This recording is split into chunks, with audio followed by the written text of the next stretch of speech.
जानते हैं प्रागैतिहासिक काल के जो चित्र हजारों साल पुराने हो गए हैं वो आज भी जीवंत क्यों दिखाई देते हैं, उनके रंगों में आज भी चमक क्यों दिखाई पड़ती है। तो आइए हम जानते हैं इसके पीछे क्या रहस्य है। हमारे चैनल पर आपका स्वागत और अभिनंदन है। तो आइए हम बिना देर किए हुए शुरू करते हैं आज की चर्चा।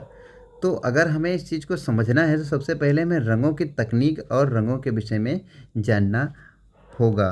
तो रंग जो है इस काल में प्रयुक्त किए गए हैं वो प्राकृतिक रंग थे, प्राकृतिक रूप से निर्मित। अगर आपसे पूछा जाए प्रागैतिहासिक काल के मानव ने कैसे रंगों का प्रयोग किया है तो आपका आंसर होना चाहिए प्राकृतिक रंग। ठीक है। फिर क्या है, कौन कौन रंग से? गेरू था, खड़िया था, कोयला था। और गेरू जो था वो सर्वाधिक, अगर आपसे क्वेश्चन कोई पूछ ले प्रागैतिहासिक काल के किस मानव द्वारा प्रयुक्त किए गए रंगों में सबसे अधिक किस रंग का उपयोग किया गया है तो आप तुरंत बेझिझक बताएंगे गेरू। ठीक है। अब हमारे पास रंग आ गए। अब सवाल ये उठता है, रंग सीधे तो आप नहीं लगा सकते बिना बंधेज के। रंग तो एक चूर्ण या पाउडर आप कह लीजिए, जो जैसे हवा दीवार पे लगेगा, हवा का एक झोंका है, सारा रंग नीचे गिर जाएगा, नहीं हो सकता।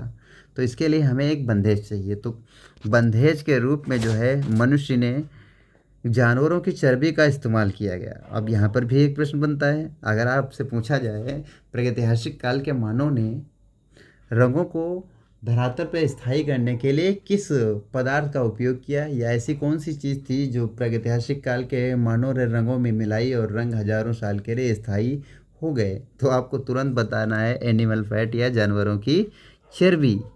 फिर प्रश्न उठता है, चलो हमने बंधेज के रूप में चर्बी का इस्तेमाल कर लिया, रंगों के चूर्ण को हमने बना लिया। अब होता है कि ये जो तैयार रंग है इस रंग को धरातल पे लगाएंगे कैसे, ये भी एक समस्या की बात है। तो आज के जैसे आधुनिक ब्रश तो थे नहीं, मार्केट गया आप उन्हें खरीद लिया वहाँ पे, तो वहाँ पर दो ही चीज़ें थी।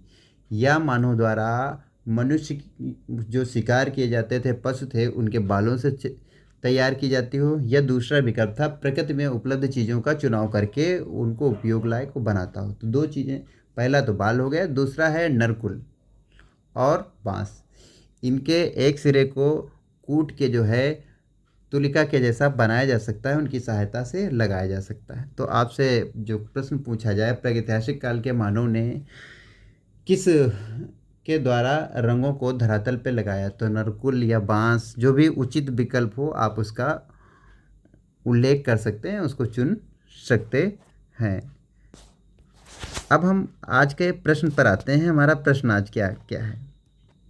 हमारा आज का प्रश्न है, प्रागैतिहासिक मानव ने किस रंग का प्रयोग सर्वाधिक किया है?